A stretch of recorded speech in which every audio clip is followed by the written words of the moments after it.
years ago, and at the time I was actually an iron worker and a biker, right, and pretty much an outlaw, and very uneducated. And I came into contact with some Christians one Tuesday night in June in 1979, and in a park, and someone had the nerve to share with me. My hair and beard were a lot longer, a bandana around my head. I looked the part. Yeah, I walked into the church like I owned it. Okay, I said, okay, I'm going to walk in here like I'd walk into a bar, and it's like, okay, bring it. Let me see what you got. Powerful sermon, and he challenged us, and the challenge was actually almost designed for me. I'd stood before a judge before, but had never stood before the judge. And now I was standing before God. And, I knew I was guilty. I knew he knew I was guilty, and there wasn't a thing in the world I could do about it. I stood up and repented, and got right with God, right in the middle of things. I was thinking, okay, I repented.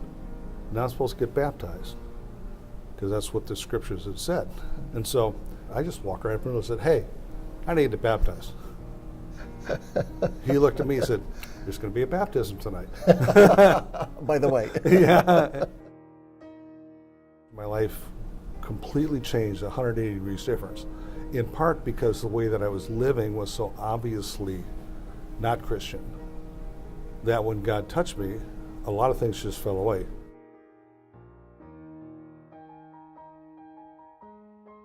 I barely finished high school and did very poorly.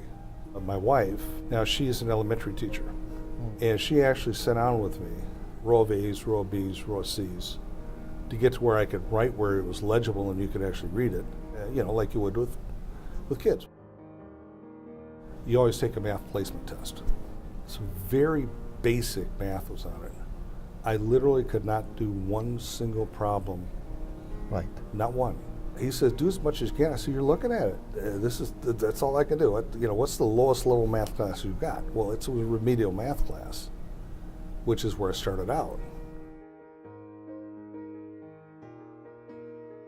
One of the first classes I took was an economist class.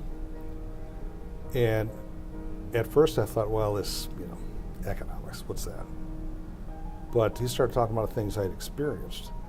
OPEC in the 70s, gasoline prices, going through the roof, all the recessions. And so that interested me because I'd lived through all this.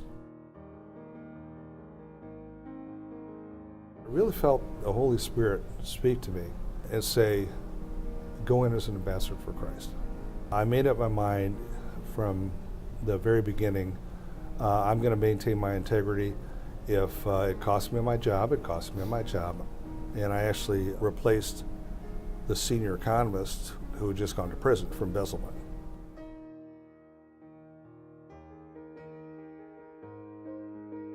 When I was going into meetings with high-level politicians, and I was relying on God for wisdom and insight and discernment, and when you have that sense of responsibility, you're literally crying out to God all the time.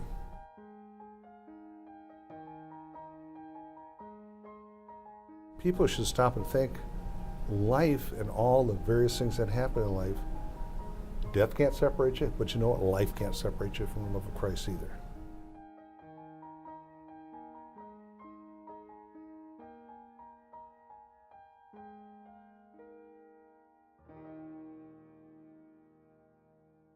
Are you familiar with what's the Council of Economic Advisors, the U.S. Council of Economic Advisors? You know what that is?